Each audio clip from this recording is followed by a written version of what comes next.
Richard Wagner's grand operatic drama, The Ring of the Nibelung, is rightly celebrated as one of the finest accomplishments of modern art. Indeed, it is the quintessential representative of the total work of art. The story that Wagner tells, with the unfolding music meant to convey a primordial sense of enchantment forever lost to us, is about the tension between love and lust, love and power, the sacred and profane, death and redemption. The ring cycle is, above all, a tale of sacrificial love, and how sacrificial love is the only true form of love that provides meaning, redemption, and salvation to the mortal humans consecrated to returning to the dust from which they came. To an educated audience, one might go as far as saying that Wagner's narrative and operatic drama stands in the shadow of St. Augustine. The tension between love and lust, love and power, the relationship between power and the self and others, sexual desire and primal curses were all already mapped out by the Bishop of Hippo long before Wagner came onto the scene.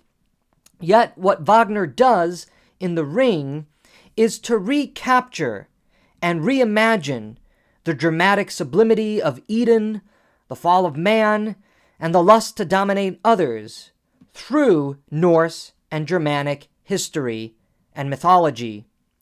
All of this leads to the great dramatic conflagration that is the burning of Valhalla, the immolation of Brunhilde, and the drowning of Hagen as the ring is returned to the Rhine daughters, and love, harmony, concord, balance is restored to the drama's end through the eternal renewal of nature.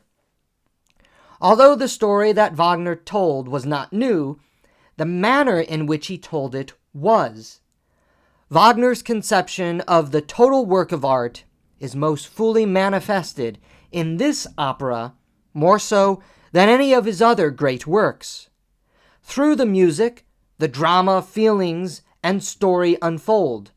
The music itself tells the story that words and actors also express. The drama of lust, love, and the sacred unfolds in opera with blaring and melodic music that did in fact startle the musical establishment of Europe, especially Germany, in Wagner's own day. No treatment of Wagner would be complete without some basic background to the intellectual, theological, and mythological culture that he swam in. It is important to remember that Wagner, unlike many musical artists today, was an intellectual. He was a man deeply conversant in the philosophy and the academic scholarship of 19th century Germany. It suffices for us to say that Ludwig Feuerbach, Hegel, and socialistic nationalism were the main influences on the young Wagner when he began composing Das Rheingold. Thus we have, in the early sketches made real by Wagner's composition, the attempt to artistically combine Feuerbach's assertion that the gods are representations of human imagination and desire, Hegel's story of unfolding consciousness, realizing itself through free acts of sacrificial love, and the hopeful aspiration of a unified and ultimately egalitarian Germany, throwing off the shackles of the vestiges of the old Holy Roman Empire, while retaining its ancient roots and growing them forward into the new dawn. Wagner may have eventually abandoned his earlier Feuerbachianism and socialism for a more complex and heterodox Lutheranism and conservatism by the end of his life, which is itself reflected by the end of the opera, but this inheritance of Feuerbach, Hegel, and socialistic nationalism remain in the opera all the way to the end, through refinement by the time we reach Götterdämmerung. Das Rheingold opens by transporting us back into the mythic world of pre-consciousness, the Germanic Eden that was the Garden of the Rhine. The Rhine daughters swim and play nakedly in the river. They sing their lullaby, and that free music, that free passion, that free, serene sublimity evokes that ancient and primordial past where we were free, carefree from power and law, and that song of harmony and beauty attracts that most lumbering, stumbling, and ultimately ugly figure, Alberic. The harmonic world of the primordial Rhine is disturbed by Alberic. Alberic is mesmerized and seized by the bare beauty of the Rhine daughters. It is in the carnality of the eyes that Alberic is seized by lust. Alberic's desire to possess the beauty, the breasts, and the free-singing serenity of the Rhine daughters is what begins to move the drama forward. Thus, the drama to love, which we will reach by the end in Götterdämmerung, begins in the lust to dominate, here in Das Rheingold. While Alberic is ugly and becomes undeniably a cruel and vindictive tyrant after seizing the gold and forging the ring, he is not without some initial sympathy in the lead-up to his fall. The Rhine daughters mock him and taunt him, poking fun at his dwarfish size and ugliness, especially in comparison to their primordial beauty and perfection. Alberic's fall from grace and descent into madness begins with the Rhine daughters rebuking his sexual desires. Intent on rape, a display of masculine violence, something that the entire opera runs replete with, Alberic wades into the river and struggles against the Rhine daughters. Unable to capture them for his now craven and ultimately vengeful desires, Alberic is overcome by the glistening gold at the bottom of the river. Wrought with intrigue, he asks the Rhine daughters what the glistening metal is. Shocked by Alberic's ignorance, they inform him that the gold can be forged into a ring and provide the rarer, the user, immeasurable power over the entire world. Flosshilda, the most responsible of the Rhine daughters, is aghast at what her daughters have just told this intruder. As the Rhine daughters explain the gold and the prospective ring of power to Alberic, the leitmotif of renunciation plays. The one who forges the ring from the gold will ultimately forsake love. But what is love? That is the central thematic question the opera deals with. When the Rhine daughters return to mocking Alberic, he is filled with a new resolve from the secrets parted unto him by the Rhine daughters. Ignoring their cruel taunts, Alberic lunges forward and grabs hold of the gold. There is an irony in Alberic's seizure of the gold here. He entered the water to seize the Rhine daughters for sexual intercourse, but instead of them, he leaves with the gold. He leaves the water, having forsaken the beauty of the Rhine daughters in possession of a material object, rather than a subject of his lust.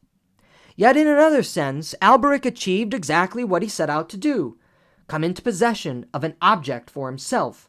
After all, that is what the Rhine daughters were to him when he stumbled upon them and waded into the Rhine, intent on possessive plunder. He does achieve possessive plunder, but not the precise plunder he initially started out in pursuing.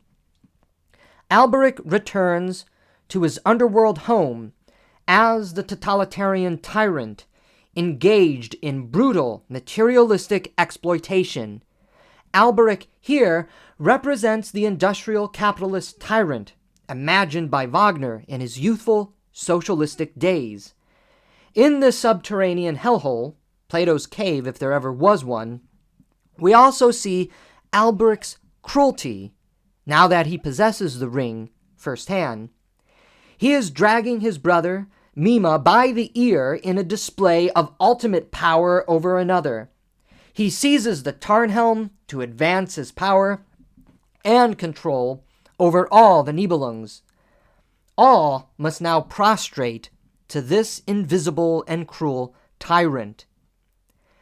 In the world of the gods, Wotan attempts to build a grand fortress to avoid the day of judgment, Götterdämmerung, or the downfall of the gods. He enlists the help of the giants Fafnir and Fasolt in constructing the grand castle, the Palace of Valhalla.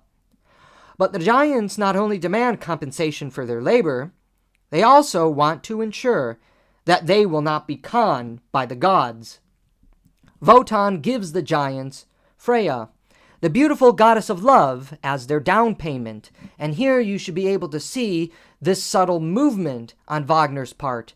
Wotan, in giving the giants Freya, is forsaking love. He is giving away the goddess of love, and this is important for us to recognize.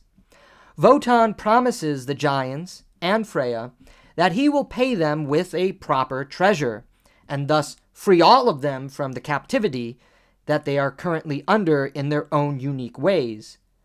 Freya begs her brothers for help, all to no avail. She is handed over to the giants, and Wotan is now stuck between a rock and a hard place. Loga arrives to help Wotan make good on his promises. Loga is the most Feuerbachian of the gods.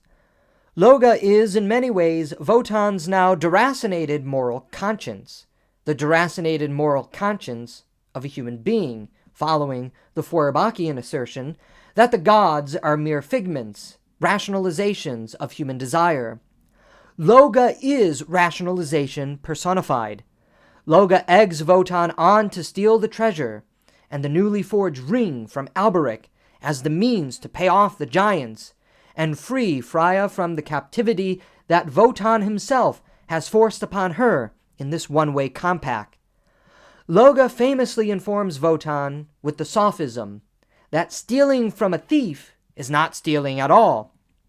Convinced by Loga's sophistry, our own rationalization, Wotan descends into the subterranean hell that is Alberic's domain.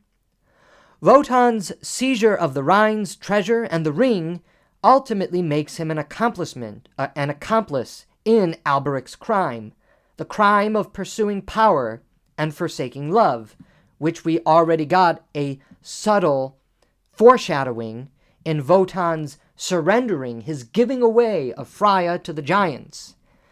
Alberic, having been swindled out of the only thing he now cares for, curses the ring, and the curse leitmotif rings across the stage.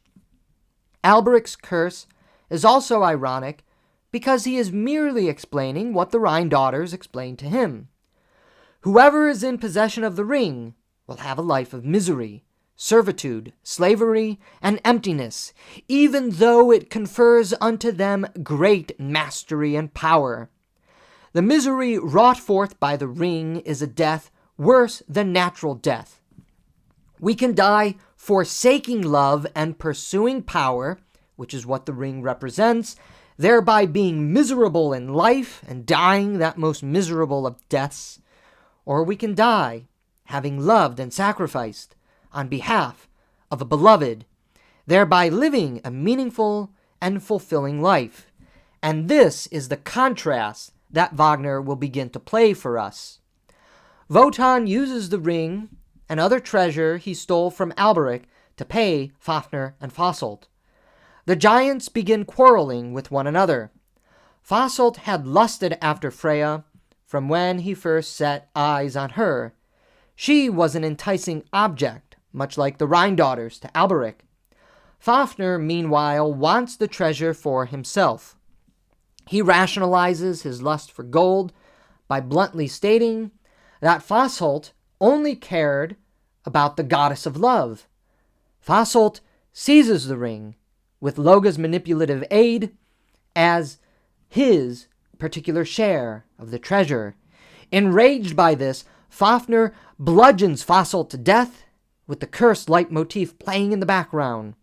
A grand and dramatic, indeed, the perfect reenactment of the fratricide, every bit as famous as Cain's murder of Abel and Romulus's murder of Remus. Fafner here, having murdered his brother, departs with the gold, the ring, and the Tarnhelm, and becomes the dragon sleeping over his hoarded treasure, having killed off everything he loved. What we find in Das Rheingold is how treasure, the Tarnhelm, but most especially the ring, lead to the forswearing and forsaking of love to win their possession. Material objects cannot satiate the human need for love. The metaphysical reality of love is corrupted by the objectified instrumentalism represented by the ring. We also see the failure of sexual desire, more simply lust, as the basis for love. Alberic lusted after the Rhine daughters. The urge to satisfy the sexual need is not love, but barbarism, as seen in Alberic's form and his actions in the Rhine. Fasolt lusted after Freya, Fafner after the treasure. The lusts of the giant brothers lead to their ruined relationship, exhausting itself in the crime of fratricide. Wotan is also guilty of lust in the opening of the story. His lust for Valhalla leads him to betray Freya and grow increasingly cold to Fricka, his wife. Fricka hopes that the construction of Valhalla will provide a rooted home that will allow her and Wotan to once again embrace each other in love. But it is not her that Wotan is interested in, but the material castle, Valhalla. This bid to escape death leads him to commit treachery and embrace deceit, for it is treachery toward Freya and deceit toward Alberic that he is able to pay for Valhalla's completion. Das Rheingold begins, therefore, the Hegelian movement to consciousness and love in primordial Eros. Primordial Eros cannot and can never be love in its truest and highest form. Primordial Eros is predicated on the incurvatus in se, the inward curve to the self. This is especially true, of course, in Alberic. Moreover, we see how the males, in particular, for they are all male characters here, are guilty of this inward lust to dominate women as the objects of their lusts for power. The Valkyrie is the second act of the ring cycle. The story focuses on Wotan and the relationship he has with his Valkyrie daughter, Brunhilde, and the illicit and incestuous relationship between Sigmund and Sieglinde. Wotan has fathered the two twins, and so Wotan and Brunhilde are also caught up in the drama of Sigmund and Sieglinde's lives. The Valkyrie is simultaneously dark and hopeful. It opens with a storm, an ominous image that evokes the tyranny and despondency that had been left to us from the conclusion of Das Rheingold. Will Sigmund or Sieglinde be the free beings to return the ring to the Rhine daughters and free Wotan and the gods from its curse and anxiety over their impending destruction? Will Wotan be forever haunted by the prophecies of reckoning uttered by Walla? What makes the Valkyrie the first and truest beginning of the ring cycle is the fact that the central characters are the children of Wotan. We have moved from the realm of the primordial and the mythological into the realm of the human. Brunhilde, Sigmund, and Sieglinde are all the children of Wotan in some form. And yes, while we have entered the human world, the gods are still with us. But for those of us who know the entire story that Wagner is telling, we will begin to see the slow movement away from the gods and the mythological to the purely human. The future hero, Siegfried, is also indirectly related to Wotan through Sigmund and Sieglinde. The Ring of the Nibelung is now the story of Wotan, his children, and the hopeful deliverance of Wotan from his crime in having swindled Alberic from the ring, and how sacrificial love brings forth deliverance from the chains of slavery. The prelude that was Das Rheingold, set in the abode of the gods as mentioned, has now shifted to the world of human mortals, and it is in the world of human mortality that the rest of the action is going to concentrate. As such, the movement to personality, freedom, and love begins. Wotan has fathered the Volsung in hope that one, principally Sigmund, will mature into the free being to restore the order lost in the dispossession of the Rhine's treasure. He hides a sword that he hopes his son will find in order to use to kill Fafnir, the giant-turned-dragon, come into possession of the ring, overcome its temptations, and return it to the Rhine daughters.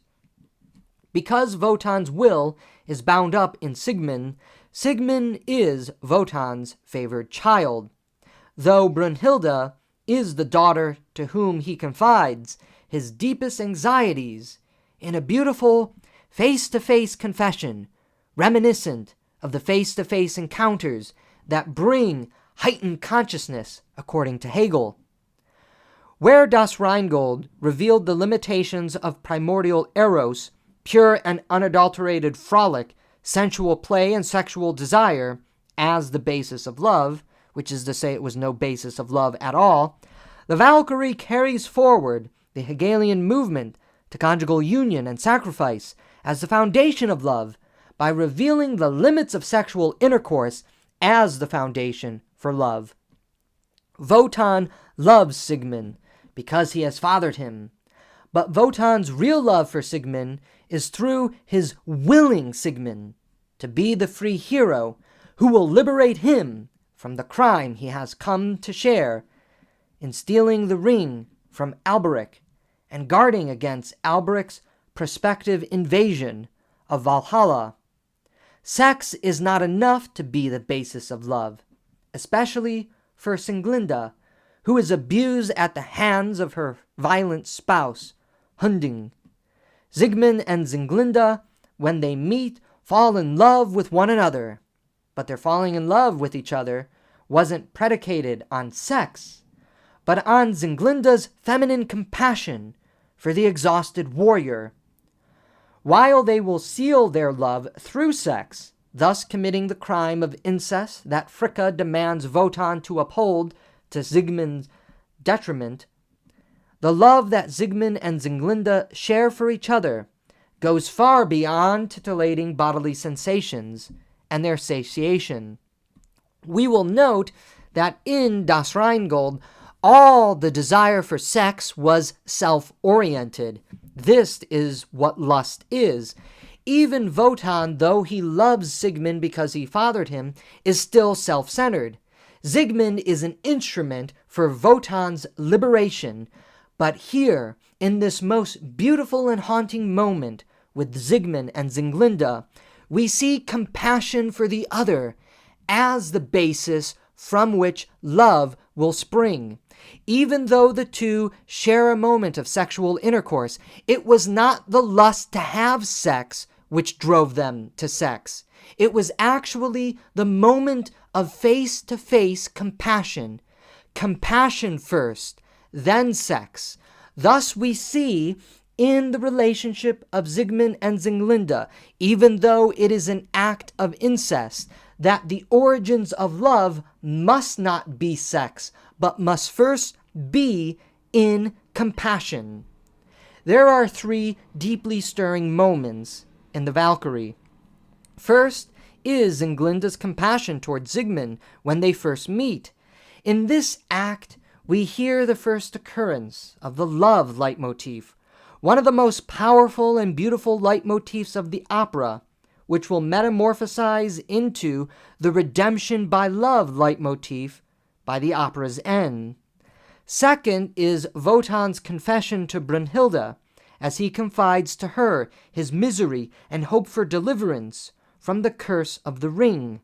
Third is Brunhilde's announcement to Sigmund and his impending death at the hands of Hunding, which affects Brunhilde's metamorphosis as she witnesses the love between two mortals and rebels against Wotan's decree to abandon Sigmund to his bloody fate. These 3 episodes reveal, as we've already said, the limitations of sex as the basis of love. These 3 moments in the drama are all loving, touching, and deeply moving. The entire audience, the reader, realizes this. We have no illusions that these moments are loving ones. Not a single one of them involves sex. None of them involve primordial eros. All of them do involve unique aspects leading up to the final consummation of love, revealed through conjugal union and the sacrifices necessary to maintain that blessed union. The first is Sieglinda's merciful compassion. Love includes mercy. After all, it is in this encounter we hear the love leitmotif for the very first time. It is in an act of mercy and compassion that Wagner gives us the love leitmotif. Second is trust, as revealed in Wotan's trusting of Brunhilde as he speaks freely and openly to her. Love includes trust, which demands an other. Third is empathy, the empathy that Sieglinde and Sigmund have for each other concerning their impending deaths, and the empathy that Brunhilde has towards the twins, causing her metamorphosis through witnessing human love. Love includes empathy, because from empathy emerges sympathy. Note that Brunhilde's metamorphosis and capturing by human love doesn't involve seeing an act of sex. It's not through any form of carnal beauty that she is drawn to the magnanimity of human love. She understands the feelings of Sieglinde and Sigmund. This understanding is paramount in the rise of consciousness. From understanding, move and are born forth the feelings of compassion, the feeling of love. It simply isn't to be moved by sympathy. It is a combination of understanding, empathy, and sympathy, the two tied together, the mind and the heart, and sharing in this mutual understanding and this mutual feeling is an essential component to love. We should also notice that these 3 moments involve an other, not as an object to possess or trade away, as was Alberic's attempt to possess the Rhine daughters and Wotan's bartering of Freya to the giants, but as a subject being with whom we can have an intimate relationship. All 3 episodes are face-to-face and you-I encounters, and here any reader of Hegel should be able to see the Hegelian influence over Wagner. The growth, the movement to love, is predicated on subjectivity and not mere objectifications or satiations of bodily needs. In the Walküre, we have 2 competing currents that love swims in. There is sex, then there are the subject-to-subject encounters we have just described. Sex is a part of love, that is to be true, as especially seen in Sigmund and Sieglinde's relationship, which will advance the drama forward into its 3rd act with the birth of Siegfried. But the love that is most moving in the Walküre are the face-to-face, subject-to-subject encounters.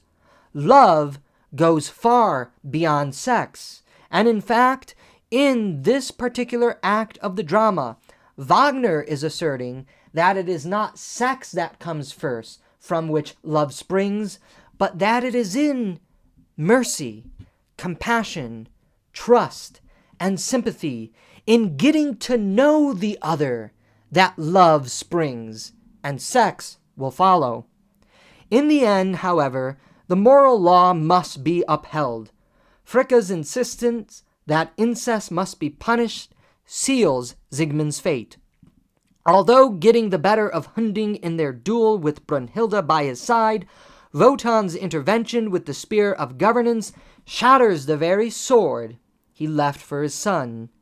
Hunding mercilessly cuts down Siegmund, and Brunhilde runs away with Sieglinde. Brunhilde reveals to Sieglinde that she is pregnant with a child who is to be named Siegfried. In this revelation, the first of two instances of the redemption by love leitmotif is heard. Sieglinde overcomes her grief to give birth to the hero's son, whom destiny, it seems, has chosen to be the free hero to recover the lost treasure and return it to the Rhine daughters. Sieglinde bearing Siegfried entails so much. To bear the child is an act of love. To bear the child is an act of salvation. To bear the child is the decree of the gods. To bear the child is the love that Sieglinde and Siegmund shared. It is in a child, it is in bearing a child that all the acts of love are made manifest. The love that one had through sexual relation, the love that one has for a family member, for a child, the love of the gods, the transcendent and the phenomenological are united in the birth of a child. Angered by Brunhilde's disobedience, Wotan emerges and tearfully says goodbye to his favorite Valkyrie daughter, as the renunciation leitmotif plays again, as he kisses her goodbye on her forehead. Brunhilde must be punished too for defying Wotan's will. This is paradoxical, though, because Brunhilde is the manifestation of Wotan's will. For Wotan wanted Siegmund to be the hero to defeat Hunding, slay Fafnir, rescue the treasure, and return it to the Rhine daughters. This was Wotan's plan all along. But bound by the moral law he imposed on mortals, and fated to govern the world from afar, Wotan must contradict his will and kill Siegmund, and continue to slowly imprison himself as he lets his will be superseded by the free-loving choices of mortals. Thus Wotan strips away Brunhilde's divinity and puts her to sleep at the top of a mountain. He does take pity on Brunhilde, insofar that he surrounds her with a flame that only a brave hero will be able to overcome, a hero who knows no fear. The third act of the ring cycle, Siegfried, keeps the perspective in the human world, but now is more fully human than the Valkyrie ever was. Like the previous two acts, Siegfried also wrestles with the metaphysics of love. As the title makes clear, the third act focuses on the heroic young man, Siegfried. If Das Rheingold and the Valkyrie centered on Wotan as God the Father, then Siegfried begins the transition, centered on the Son of God. After all, Siegfried is indirectly related to Wotan, and is, in a certain manner, his beloved son, grandson to be specific. As a noted Wagnerian scholar has written, it is clear that in many respects, the Ring of the Nibelung is loosely based on the model of the Christian Bible. Clearly, the Bible's division into an Old and New Testament is paralleled by the ring's division into one half, dominated by Wotan, God the Father, and a second half, dominated by the artist hero, Siegfried, the prospective savior. Where Siegmund failed to be the hero to kill Fafnir and rescue the gold from his clutches, the hope of the gods and the Rhine daughters, and the hope of Brunhilde's resurrection, now rests in the youthful and impetuous heart of Siegfried. It is soon revealed that Siegfried has been raised by the dwarf Mime, Alberic's brother, who has escaped his brother's tyrannical rule. However, Mime is not some refugee saint. He is as much a monster as his brother, from whom he freed. The relationship between Mime and Siegfried is Wagner's inversion of Hegel's master-slave dialectic. Mime is Siegfried's master. Yet on another account, Mime is the slave to Siegfried. Mime is raising Siegfried and attempting to forge him a sword to slay the dragon and open the gates to the stolen treasure, which he intends to capture as his own. Siegfried is the tool to achieve Mime's conquest of the world. It is clear that Mime has no love for Siegfried, and Siegfried has no love for him either. Siegfried ventures out into the woods and learns from nature. Siegfried's hunting and wilderness adventures birth his consciousness as he witnesses mother birds return to their young to tend to them. This act of sacrificial love on the part of nature raises Siegfried's consciousness about his origins, and he confronts Mime, inquiring about his mother. Mime attempts to answer by claiming he is both father and mother, but to no avail. Siegfried is the most Hegelian act of the play, insofar that it is primarily a tale of awakenings, a growing in consciousness. Siegfried grows and grows in consciousness as he encounters the world and all that dwells in it. His interactions and encounters with the world lead to his becoming his own, the self-creator and laborer who joyfully and joyously engages in his labor, not yet tainted by the corruption of alienation. What Siegfried learns from his encounters with nature is the centrality of companionship. Love, as Wagner explores in Siegfried, also entails companionship, and this, of course, is simply a continuation of those beautiful face-to-face moments with another, with a companion, with a beloved that we saw in the Walküre. Love requires the subjective other that we have been witnessing so far through the formation of the previous act and now here in Siegfried. But what, we must ask, where does this companionship lead to? And this will ultimately be answered in Götterdämmerung. A series of interactions between Mime and Wotan, disguised as a traveling wanderer, and Mime and Siegfried, lead to Mime revealing Siegfried's origins and the treasure that Fafnir the dragon is guarding. Alas, Siegfried needs a sword, the very sword of his father, that Wotan shattered in the duel between Siegmund and Hunding. Mime is unable to forge the weapon for the youthful warrior. Siegfried subsequently forges the sword himself. He ventures off to kill the dragon, with Mime behind him, shadowing him every step of the way. Under his breath, Mime hopes that Siegfried and the dragon will kill each other and grant him free access to the treasure of domination. While Siegfried sounds his horn in desperation to find a companion, the call to adventure preoccupies his quest for companionship, something that Mime cannot provide, as he enters the lair of Fafnir and beholds the grand treasure that he guards. The two exchange insults and battle. Siegfried plunges the sword into the dragon's heart and slays him. In a moving death scene, Fafnir recounts the happier life he lived before being granted the treasure owed to him by Wotan.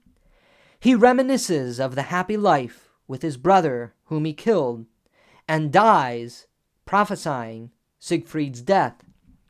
Here we have a very touching and beautiful moment of how memory is the repository and oasis of love. Fafnir has committed crimes, but in his recounting of the happier life, again, Wagner is telling us, he is communicating to us what really matters. Fafnir has come to see his possession of the treasure as nothing but a grand reality of corruption.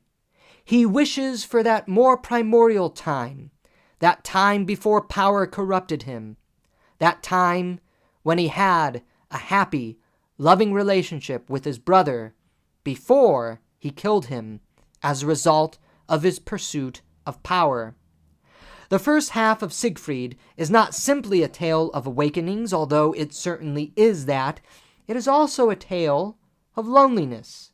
In fact, loneliness often forces awakenings, as the human need for companionship is not simply biological, but also spiritual. Mime is the brother of Alberic, but the two are estranged over their respective lusts for power.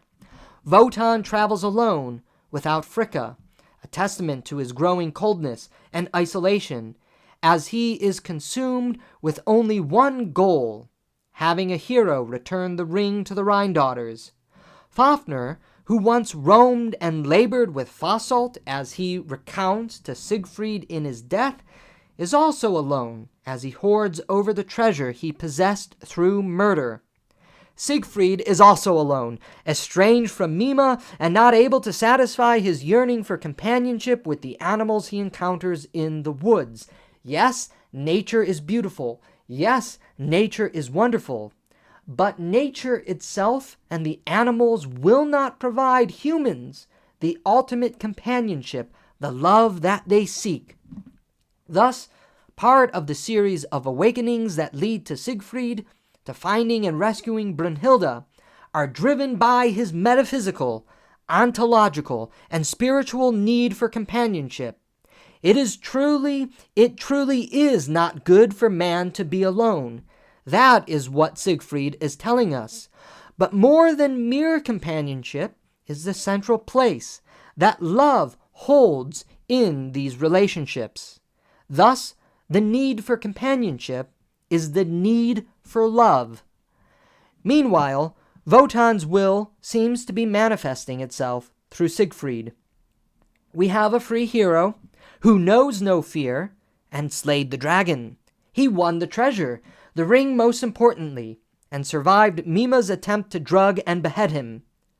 Will he now rescue Brunhilde, return the ring to the Rhine daughters, and restore the old order and harmony lost from Alberic's now distant crime, of which Wotan became an accomplice when he stole from Alberic to pay for Valhalla's construction? Siegfried, it seems, is the hero Wotan has been looking for.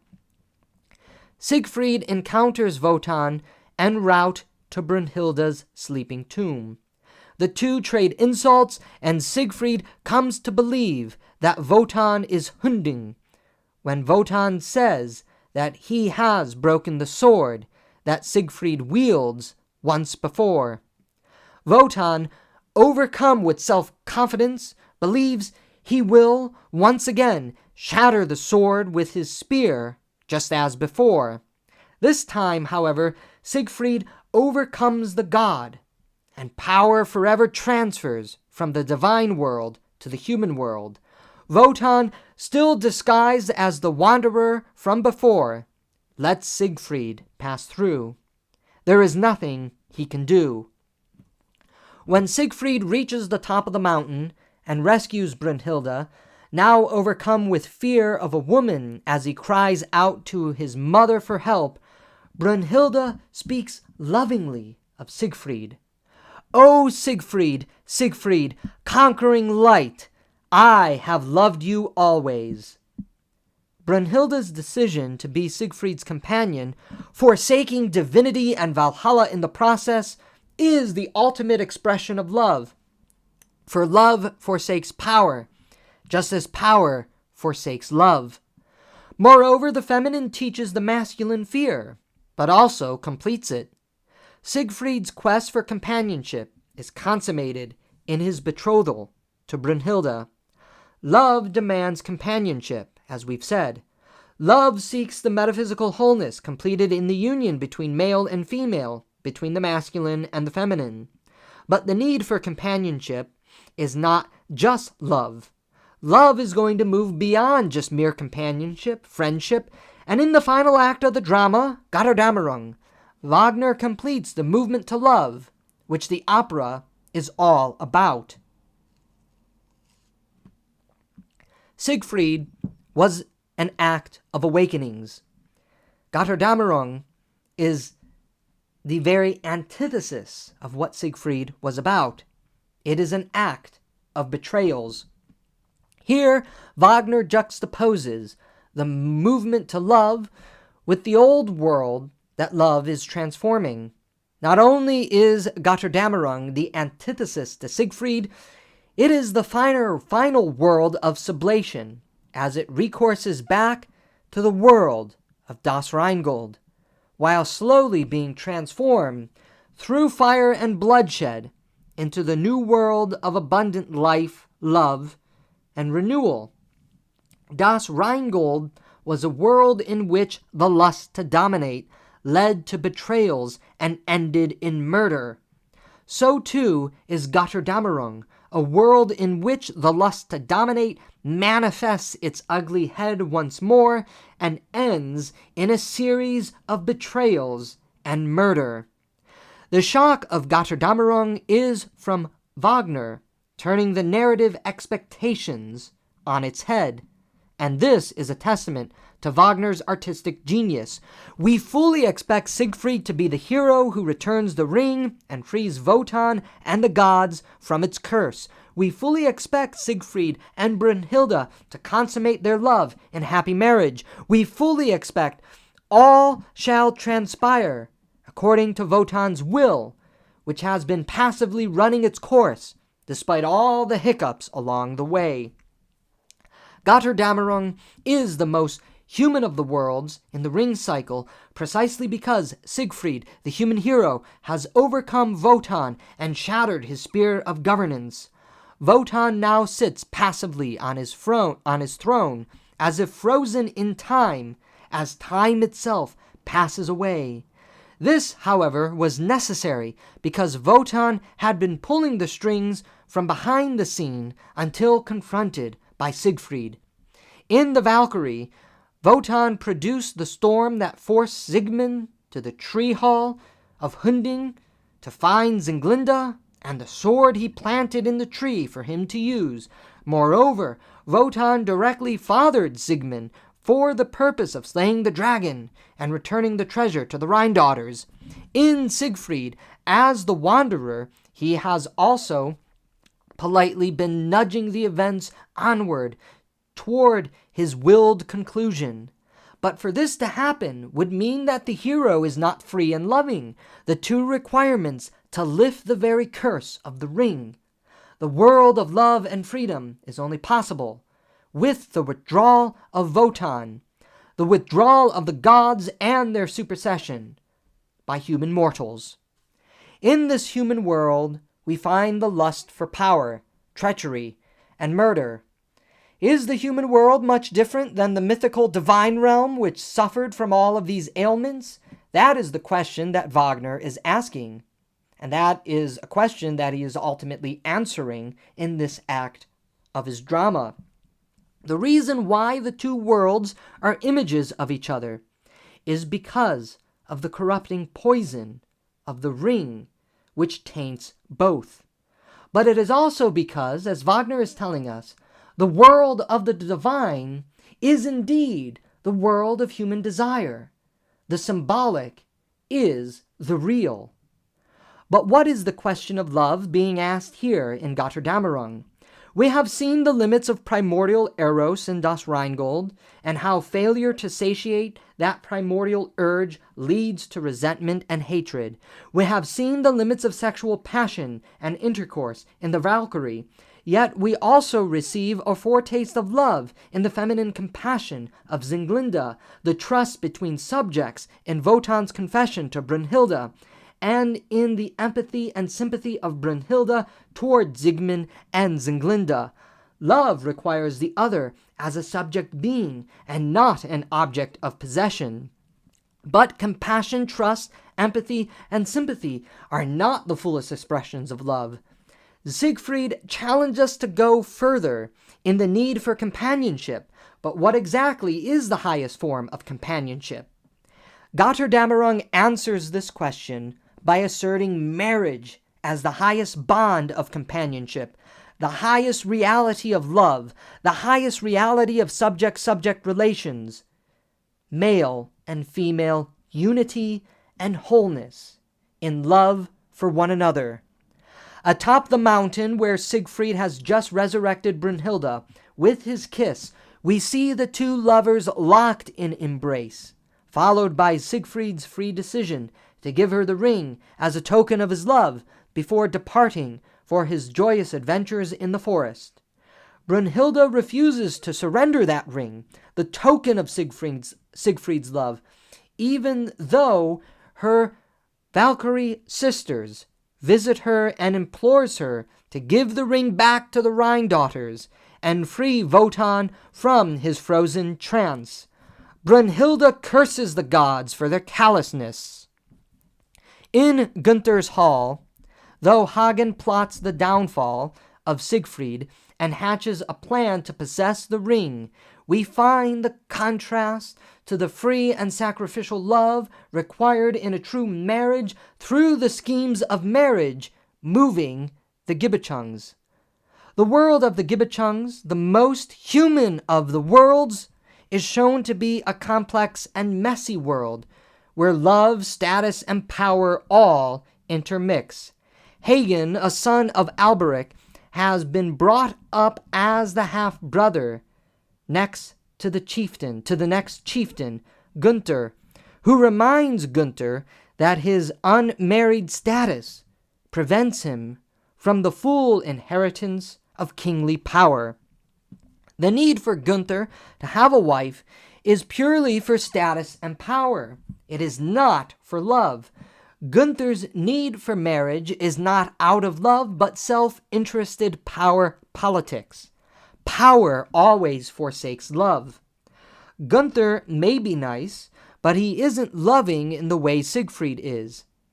Hagen utilizes this to his advantage as he plots to gain the Rhine treasure by securing Brunhilde for Gunther and allowing Gutrune, who is also unmarried, to be married to Siegfried.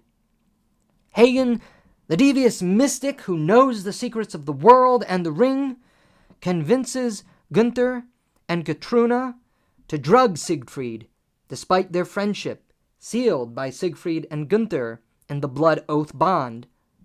Moreover, Hagen taps into the human condition, its need, its desire for companionship, its desire for love, and uses this for his own devious, manipulative end.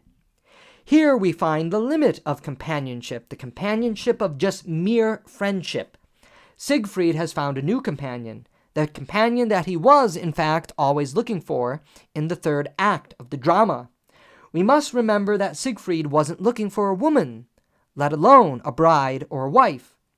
Gunther is the hunting warrior companion that Siegfried sought and has at last found, but he is to be betrayed despite currying Gunther's favor and being a loyal friend and in situ brother. Love, as mentioned, is deeper than mere companionship. It runs deeper than friendship. And as Hagen demonstrates, the need for companionship can be manipulated. The first betrayal in this act of betrayals is when Gunther and Gutrune, spurred on by Hagen, drug Siegfried to forget his relationship with Brunhilde. They have betrayed the bond of trust, that sacred and moving bond that moved us to tears when witnessing Wotan's confession to Brunhilde. The second and most monumental betrayal is Siegfried's abduction of Brunhilde, disguised as Gunther. During their encounter, Siegfried, disguised as the chieftain, rips the ring he has just pledged to Brunhilde from her fingers. This is a symbolic act and image where we see the lust for power, in the form of status, ruin love and destroy holy matrimony. The third betrayal is Gunther's breaking of his blood oath with Siegfried. As Gunther becomes more and more a slave to Hagen's schemes, Gunther paves the way for Siegfried's murder. The fourth betrayal is Gunther's betrayal of Gutrune in killing her husband, Siegfried, though this is made complicated by the fact that Siegfried was originally sealed in love to Brunhilde. Nevertheless, with Siegfried's memory erased and new marriage to Gutruna sealed, Gunther still goes ahead to deprive his sister of the tender and loving husband she now has. The fifth betrayal is Brunhilde's renunciation of Siegfried. Though this is the most understandable, for she has been despicably betrayed by Siegfried, though not necessarily on accord of his own will, we must remember, Brunhilde still calls upon the gods to grant her revenge and participates in the plot to kill Siegfried. Of course, this is made ironic because just moments earlier, she had cursed the gods in that moment when her Valkyrie sister requested the ring to be returned to her. In the midst of all of these series and acts of betrayals, Wotan's will is moving closer and closer to completion. Siegfried meets the Rhine daughters, who simultaneously taunt him and ask for him to return the ring he wears as the bond of his marriage to Gutruna. The free hero is on the banks of the Rhine. He takes off the ring and calls the Rhine daughters back. Is this the moment that the ring will be returned and the world restored? Despite wishing to give the ring to the Rhine daughters prophesy his death and declare that a woman will be the hero to return the ring to them. They shoo him away at the cusp of the ring's return. Why do the Rhine daughters, who seek the return of the ring, deny the ring's return despite having just moments earlier asked Siegfried? Siegfried is innocent and unconscious of the ring's corruptive and corrosive power. As such, he is unconscious of the ring's destructive spirit, and is therefore the unqualified free hero to renunciate the power entailed with possessing the ring. The free hero, who must return the ring, must also be conscious of its destructive power, and therefore make a free will decision of renouncing power for love instead of unwittingly tossing the ring back into the Rhine. We must remember that Siegfried, in possession of the ring, doesn't really know the ring's corrupting influence and power.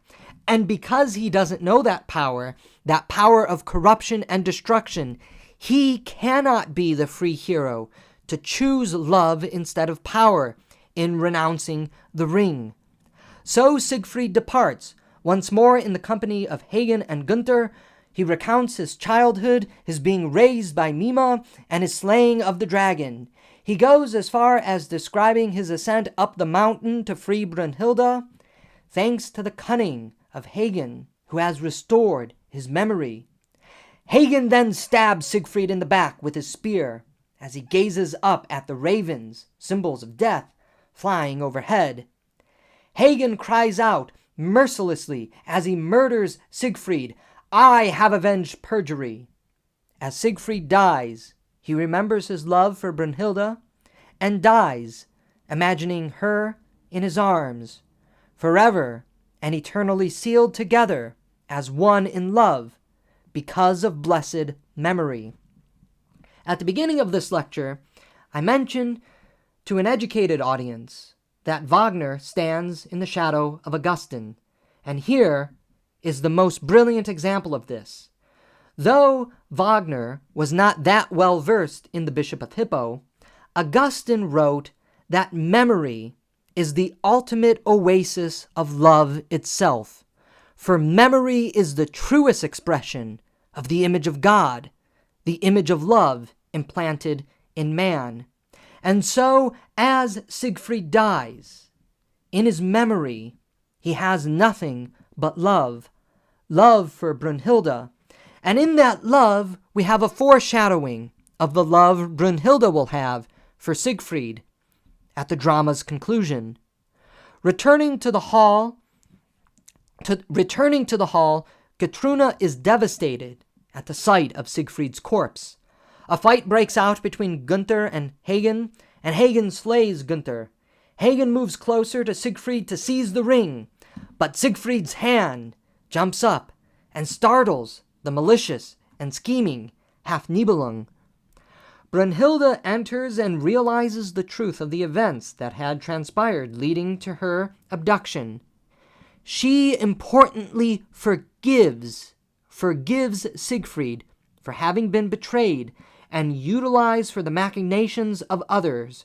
Here we see the essential reality of forgiveness and how forgiveness is the reconciliatory reality of love. Without forgiveness, love can never endure. She orders a pyre to be built along the banks of the Rhine and takes the ring from Siegfried's dead hand.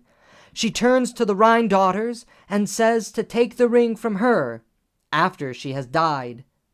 Brunhilde is the free heroine who consciously renounces the power and the scheming that the ring entails for the world of sacrificial love, sealed in marriage and forever purified by forgiveness, and rides into the burning flame, singing, "Siegfried, Siegfried, look, your wife comes to greet you in eternal bliss." The leitmotif of the redemption through love sounds for the second and final time, filling the earth with a new revelatory wisdom and leaving the audience without illusion as to the message of Wagner's drama. Love in marriage, renewed by forgiveness, redeems a broken world. Brunhilde's act of sacrifice is the highest testament to her love. She freely chooses to give up the ring, knowing what the ring is all about, to join Siegfried in death, and thereby brings healing to the fractured world, corrupted by that primordial sin which exhausted itself in murder. As the fire dissipates, the Rhine overflows its banks, bringing about the renewal of nature. Hagen greedily attempts to seize the ring, but is drowned by the Rhine daughters, who finally have the stolen treasure returned to them. And in this drowning of Hagen, the original image of Alberic wrestling with the Rhine daughters is recapitulated here, but evil is destroyed. In the end, it was Brunhilde who was the free heroine, the free hero all along. In her renunciation of divinity to be with Siegfried, she chose love instead of power. In rejecting the suggestions of her Valkyrie sister to return to Valhalla, instead electing to stay with Siegfried, she chose love instead of power. In her renunciation of the ring and free act of sacrifice to join Siegfried in death, she chose love instead of power. Furthermore, Brunhilde is also the divine made flesh. She is the conscious being who made her choices with full knowledge of what she was losing and what she could gain. Moreover, just as males stole from females, and a divine being exacerbated in the crime, a female returns to females what was stolen by men, and because of her divine origin, is also the only one who can cancel out the curse to redeem the gods. Brunhilde as the heroine is the great poetic triumph of the opera.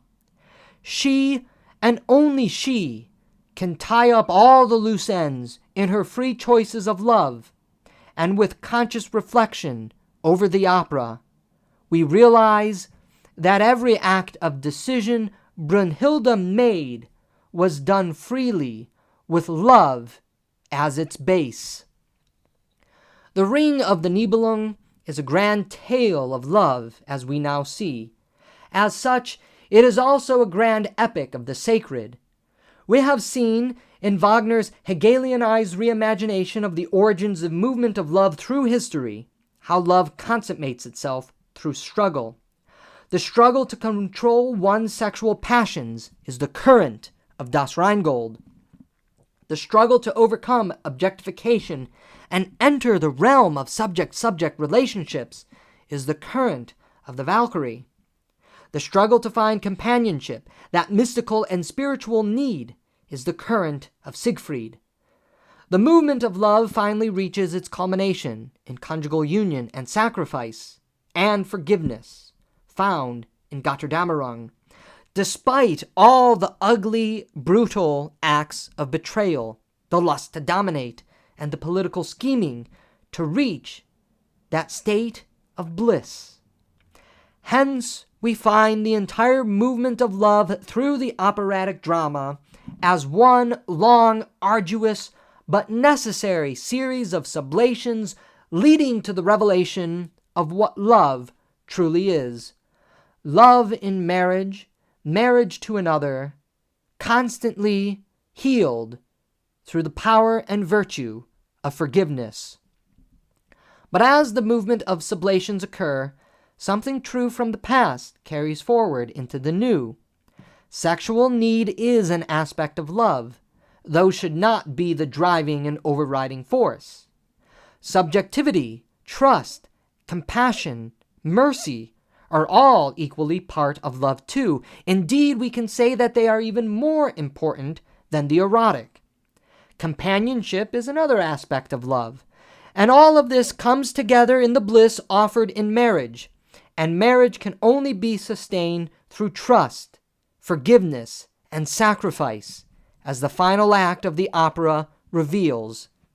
The burning of Valhalla also represents the seismic shift away from the laws of the gods to the free world of love. The sacrifice and treachery of the human world is renewed and healed by the acts of love we have to each other.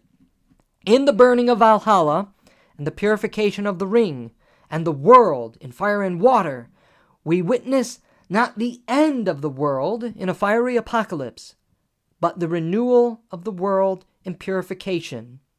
That purification, of course, was brought forth by Brunhilde. The world is governed not by treaties, not by oaths, not by the will to power, but by love.